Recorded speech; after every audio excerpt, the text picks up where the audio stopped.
Good afternoon, ladies and gentlemen. I'm Robin, this is Digital Wilds, and welcome to our new weekend series. This is Mother 3, and this is one of my favourite games ever released. You may not have heard of it. You might have heard of Earthbound, which is the Super Nintendo game that came out in '95. This is the sequel, which was only ever released in Japan in 2006 for the Game Boy Advance, one of the last games released for it. Never been localised to the West, despite the many efforts of fans and Nintendo's acknowledgement of the many efforts of those fans. But a group of intrepid translators in about 2009-10 managed to translate it into English professionally, and this is the result. So without further ado, let's get started and see where we find ourselves. So we have the ability to name our characters, obviously.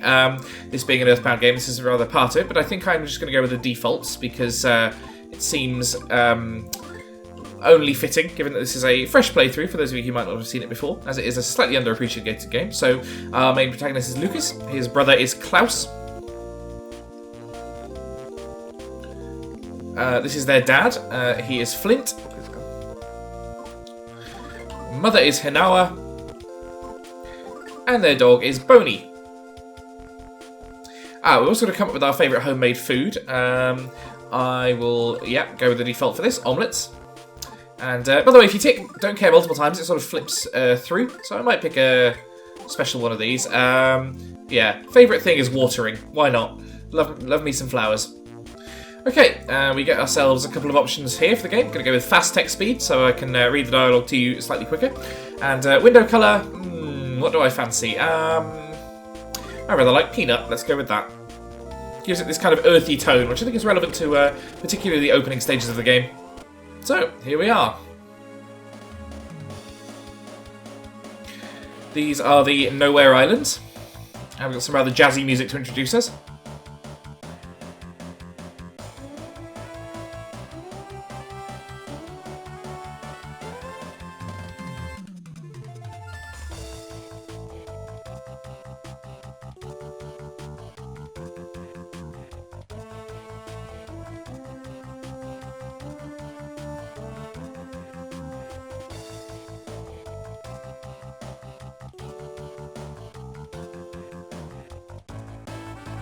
And this is Tasmili Village.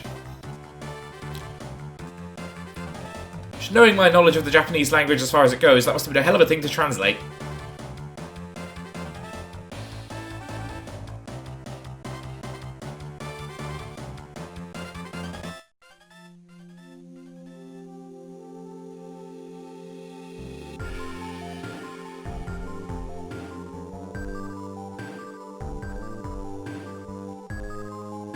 So here on the far north of the island, we've got this little farm. It's a very rustic kind of log cabins and wooden fencing kind of world that we got, at least at the start of the game. And here we are with Alec, who I think is deliberately modelled off of Richard Attenborough in Jurassic Park. Okay, so this is Lucas. And much like the start of a Pokemon game, it's time for us to get up. I don't know if that's entirely deliberate or not, because a lot of this... a lot of the Earthbound games were worked on by people who also worked on Pokemon. So, we're going to go play with the Dragos, and they are some friends of ours. A real wood-burning stove. Seems dangerous to have in a child's bedroom, but whatever.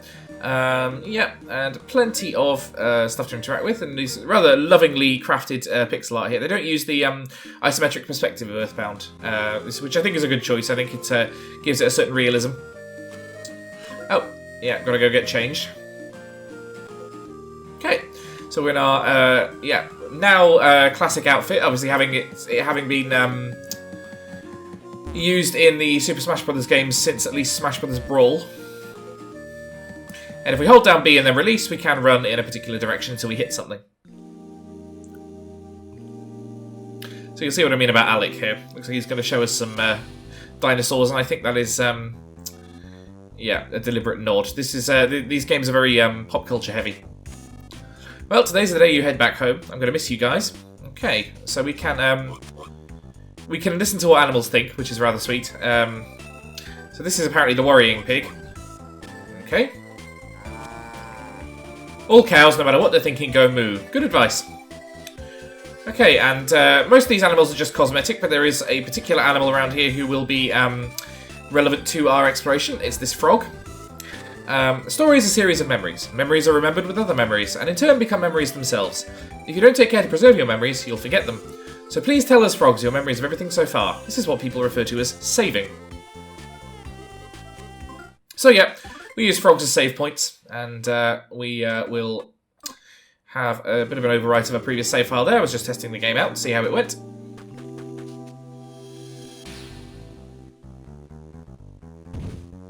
So these are the Dragos. They are basically T-Rexes, rather than dragons, I suppose. Yeah, they despite their appearances, they're perfectly friendly.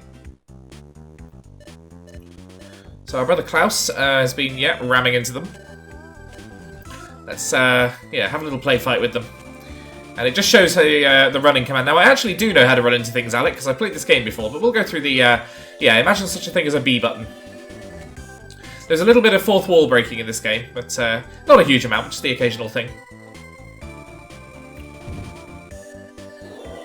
Okay, so just ram into them. And over he goes. So we can do that as many times as we like. But I think I'm done for now. So we'll have a little chat with Klaus and Alex and Alec and move on with the game.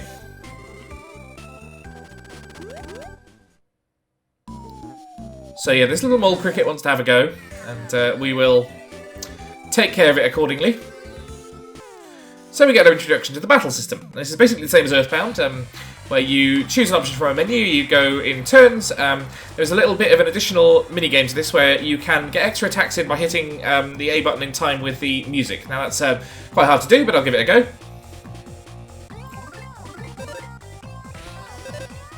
Didn't manage it there. Or there. But this is basically, you can't really lose this fight. He does so little damage, you only need to hit him a few times.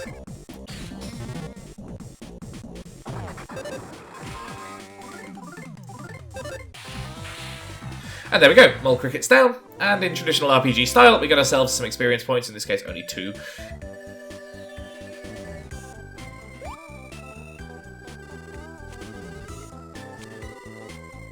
Next time we meet, it'll be at the big Mole Cricket Hole Stadium. I look forward to seeing you there.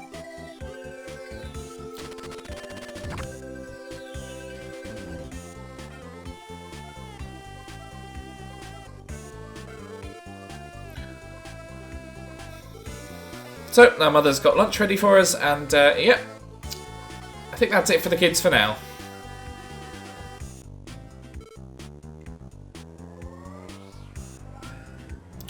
First, a little bit of fourth wall breaking from Alec. He's a bit of a hero throughout this game.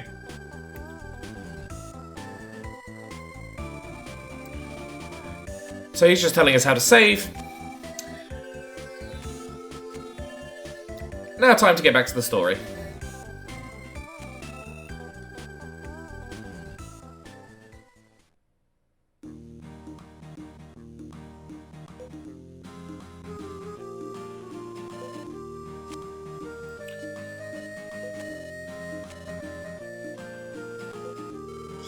So everyone loves omelettes. That house must smell terrible. And got to get through the forest, so time to return home. I love that big cooking range they've got. I'd love to have something like that. Probably wouldn't fit in a top floor flat I live in.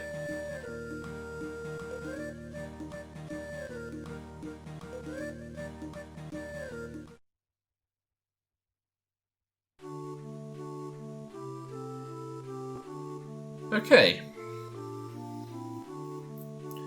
Dear Flint, just like you said they would, the children have been running around the mountains and fields tirelessly since the moment we arrived. Klaus is as daring and full of energy as ever, while Lucas is still a bit coddled, but neither one seems tired of playing at all. My father seems sad to say goodbye to his grandchildren after seeing them for the first time in so long, but we should be home by this evening. I had forgotten how nice and refreshing the mountain air is. You're always covered in the smell of sheep back in Tasmilly village, so I really wish you could have been here to take in this air. The next time we visit, let's ask one of our neighbours to tend to the sheep so we can all come up here as a family. Klaus, Lucas and I were always thinking about you. When we get home this evening, I'll start cooking some of your favourite omelettes right away. 2 omelettes in one day, that's madness. With love, your dearest Tanawa.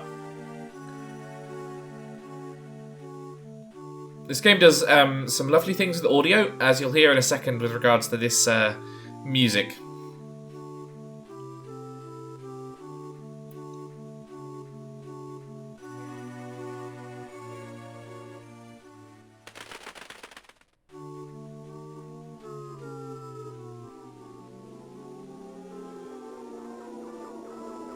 So a mysterious fanfare starts playing.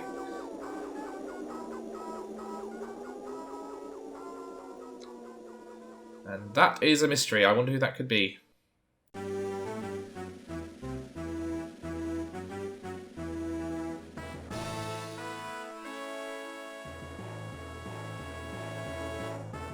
Yep, title drop, and I really love the logo for this game. The combination of wood and steel, I think, works really nicely. The classic Earthbound Earth as the O as well.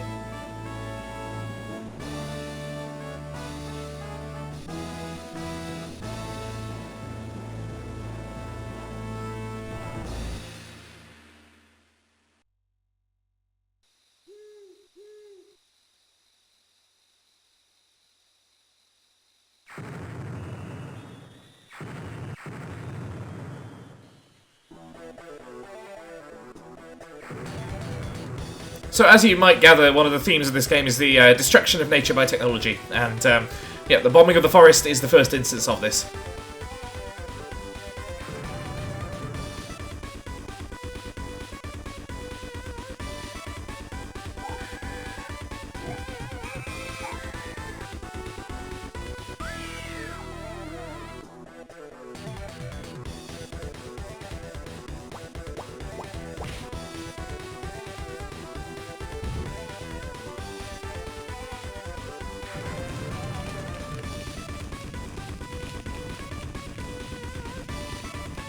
So yeah, the mysterious guys in pig outfits are behind this, and yeah, things are not looking good.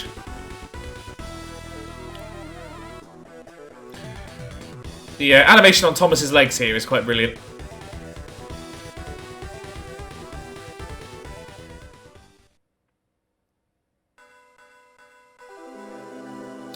Chapter 1, Night of the Funeral.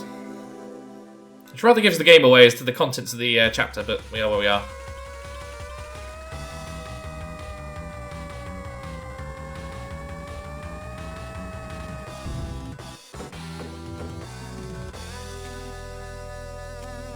Sunshine Forest is on fire in a huge fiery flamey fire. Again, as I say, great translation. Okay, so we are Flint now, and we were playing as him for the next little while. He can obviously control the same way as the kids do. If you need to heal, you can have a little nap. I'm going to do that while Thomas is waiting for me to answer the door, which must get really annoying. And that gives me a full heal, for free. There's no money at this stage of the game.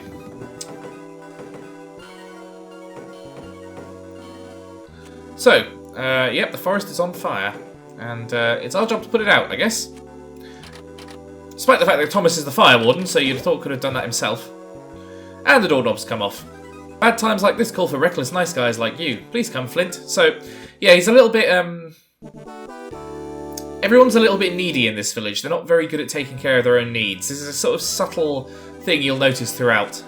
Thomas will follow us, but, like, isn't really brave enough to take the lead. Now, if we have a little chat with Boney here, he's hiding something inside his doghouse, and we'll get his stick. And that's not just nice to have. That is, yeah, it's a weapon, so we can go and equip that now. And it takes our attack up from 26 to 28. Not a huge difference for now, but every little helps. And we'll, yeah, the sheep are kind of restless because of all the noise. As we head down here, we'll find ourselves a save frog, so just drop a quick save. And you'll see up here, there's a little present. Presents are how item boxes work in this game.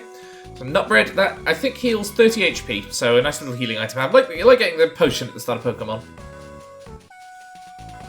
So nothing else here, just have to, yeah, push on through the village. Everyone's obviously very worried about the fire. Okay, and they're all gossiping about Thomas, which seems nice. Have a little chat with this guy. This is Mapson. And he will give us a map. So we're going to Lighter's shack. Lighter and Fuel being the guys who need rescuing. Okay, so if we hit that R button, pulls up the map, and yeah, we've got to go up here towards the forest and the mountains. So the bell is being rung up here, and the guy doing the ringing is this extremely tall man. He is called Leader. I'll have a little chat with him. And yeah, he's not a big talker, Leader. Over here we've got ourselves a nut. I think that heals 5 HP. Not really worth having, but you know, it helps. And some more nut bread there. Just stock up on the healing items before we start needing them. And yep, up here we got ourselves the shrine. We'll just have a little pop in here and maybe have a little pray. Maybe the forest and the people and the animals and I all have happiness. And you'll note the 2 yin and yang dragons on the back wall there. That will be worth watching. So we'll offer a quick prayer to the gods.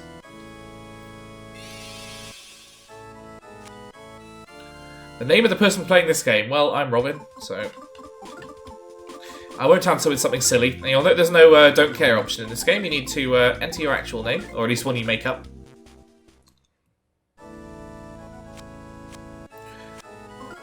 That's my name, don't wear it out. Now please continue to enjoy the game. As I count down from 3, you will forget you were ever asked this question.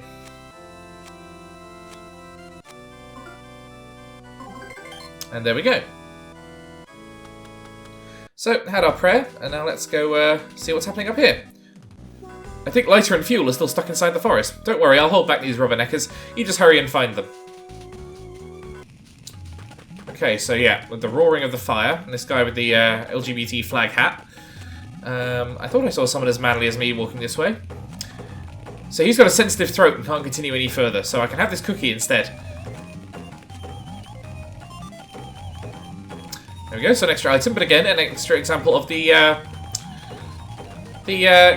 villagers being kind of cowards. So, Mr. Mattie is our first enemy, with this lovely Batman-esque soundtrack. And yeah, Flint, obviously being an adult and quite tough, is doing a lot more damage than the kids do. Thomas will do virtually nothing to help in these battles. He might occasionally do like 1 damage, but you don't want to be relying on him. So, 20 XP. We took a large amount of damage in this game, in that battle. This game is quite difficult. Even at relatively early stages, you will die in battles a few times. So, there we go. Got the rhythm on the attacks that time.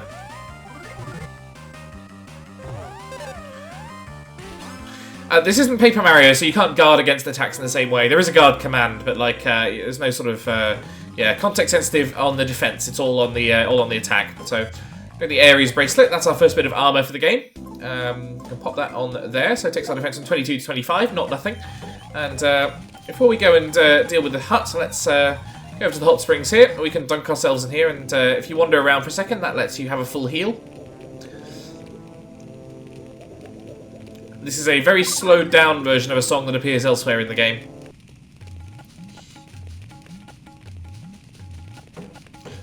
And yeah, let's have a little chat with Matt here. So, Isaac's not around and he's trying to get into that hut, but we need to head further into the forest and, yeah, rescue lighter and fuel.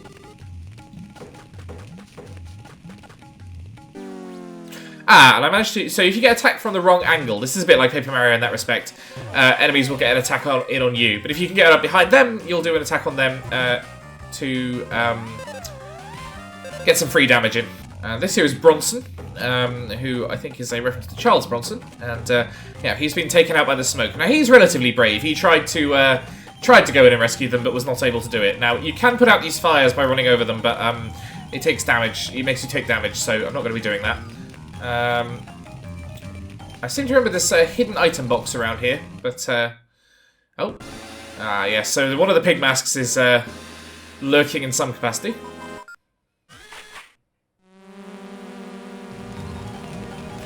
And yeah, releasing Fireflies to come and hassle us.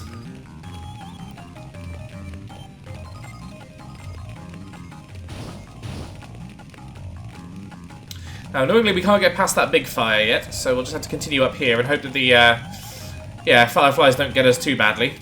These yam monsters in the ground here, you want to be approaching from behind as much as you can.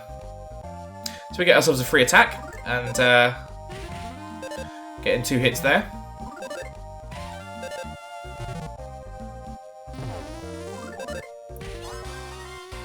Right. 26 XP, we should be up to a level up relatively soon. Might take some of this nut bread. You'll note we have a very small inventory, so it's not a game that is very heavy on you being able to carry around tons of items. So another attack from behind there, and hopefully take this guy down quickly.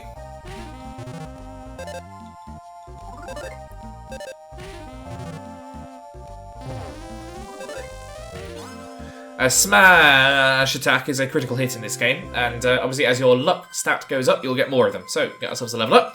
HP up by 6, defense up by 2, defense up by 2, IQ up by 1, speed. IQ, I can't remember quite what that does. I think it increases your magic points, but we don't actually have any of those yet, so it's not something that's particularly relevant. And indeed, there's some characters that never get magic, Flint being one of them. Okay, so more nut bread for us. Okay, so over here in the corner, we have to stand on the fire to get it, but we can get some nut bread by doing so. Only does 1 damage for each bit of fire you walk over, so there's sometimes a justification for doing that, if you can get something out of it. Maybe not as recklessly as I've just done there, though. So up here, we got ourselves a lighter.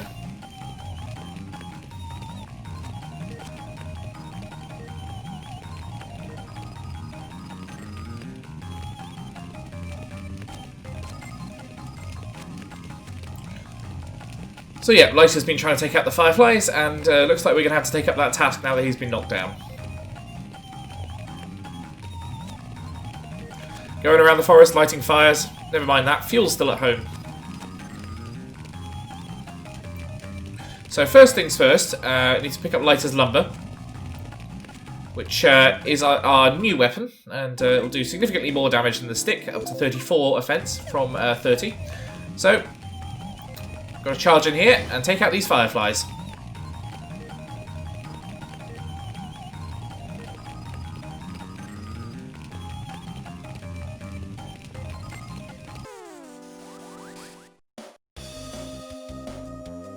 Okay, so these guys can reproduce, but basically you want to focus your fire on one of them until you take it down, and then you can reduce the amount of incoming damage. Now, when they breathe fire, that's the can be a relatively dangerous part of the encounter, but doesn't do too much damage. Just that there's 3 of them, so you can get in serious trouble. Okay, so that's 1 down, 2 more to go.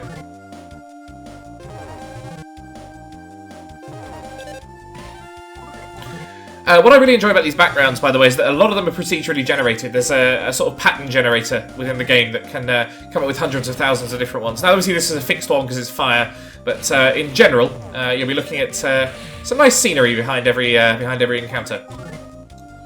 So we should be in a position to win this now. Just got to take out this guy, and there he goes. 51 XP, and we got ourselves some nut bread. No level up on this occasion, but I'm sure we'll be getting one soon. If you want to check, you can go into your stats screen, and you'll see that next level will be in 25 XP, so yeah, nearly there. Just going to eat some nut bread to top up my health. 2 loaves should do it. And Thomas doesn't need healing because he's not a proper party member. In this barrel here, we've got a frog, so might as well drop a save. And yeah, we'll continue heading up to the shack. So there's fuel, somehow hasn't passed out from the smoke or the heat, so that's a positive sign. But yeah, there's a flying rat in there who we need to take out. So, how do we get in? Bash down the door. And yeah, this guy is going to be the problem. We need to take him down. This is, I guess, a sort of mini-boss. He's not very tough, but... he can do combo attacks where he attacks multiple times in one turn, which is rather annoying. Our first critical of the game. We can try and get multiple hits when we're good with the rhythm, but I'm not actually that good with it. There are like charts online where you can see how the rhythm works, but yeah, leveled up there. So level 9, speed up by 1, which is nice. Means we can attack earlier in the turn. And with the flying mouse down, a couple of barriers to get past here before we can get to fuel, but we should be able to drag him out reasonably easily. Just need to bash through that obstacle, and we'll get this kid out of here.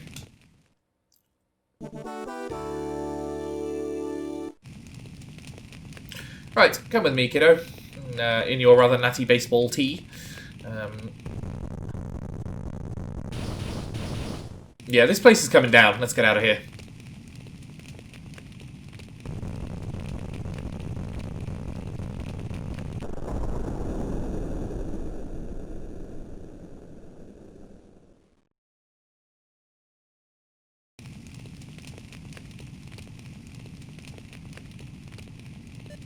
Okay, so, pitch black and covered in soot, but I'm alive.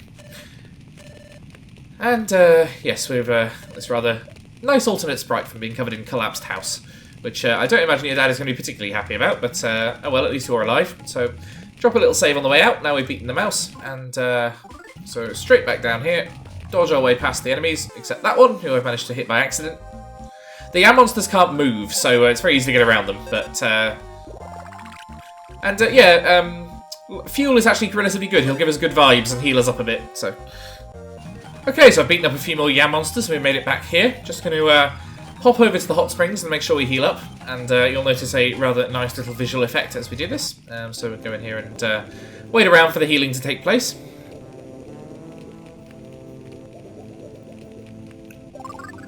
Okay, everyone's refreshed, and as we get out, yep, the soot's been washed off everywhere except our heads. So, time to go and see the rest of the folks back home. What if we can get in this house now? Nope, apparently not. And here we go.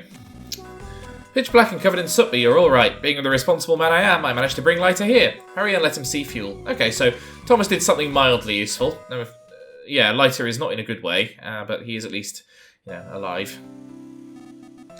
That voice, is that you, Fuel? You're alright? What in the world happened to you? You're pitch black and covered in soot. What about you, Dad? You busted your leg. Oh, this ain't nothing. All I gotta do is twist this like so, and then do this, and then ow, ow, ow, ow, consarn it. Boss, what in the world are you doing? Fixing my injuries, obviously. What does it look like? Anyways, we sure are lucky Flint showed up when he did. Yeah, he and Lighter have always been quarrelling buddies since they were kids. It's enough to make me jealous.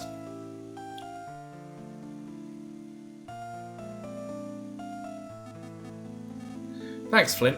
Guess I showed my not-so-tough side, huh? I owe you one for today. I think that could be the first time I've ever heard the boss thank anyone. Haha, you're right. The only thing that could make this any stranger is if it suddenly started pouring rain. And with, yeah. Good dramatic timing. The rain comes down, and we'll wash our sooty faces away.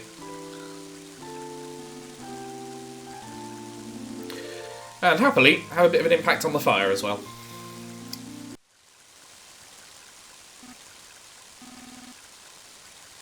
Right, so we're out of the inn where we've been taking a rest, and yeah, the rain is coming down. So Isaac needs to have a chat with us. Tell me, have you seen Hinawa and the kids? No, I haven't. Alright. Actually, I was up in the mountains earlier picking mushrooms. While I was up there, I caught sight of Hinawa. While I was taking a break by the river, I heard loud roars far off in the distance. It sounded like it might have been a Drago that was roaring. After that, I heard what I think might have been screams. Flint, you know when the kids made it back home, right? Well, there we go. That's our next task to solve. And, yeah, those of you who've been paying attention might know where this might be leading. So, that's a nice little introduction to Mother 3 there. And next time, we'll push on with the rest of the prologue and find out what exactly is happening up in the mountains. But for now, thank you for joining me in this first episode of this rather remarkable game. I hope you've enjoyed it as much as I do. And I will join you next time. If you want to help me grow the channel, you can always subscribe. And I'm on Patreon at patreon.com/digitalwilds. Thank you very much for watching, and goodbye.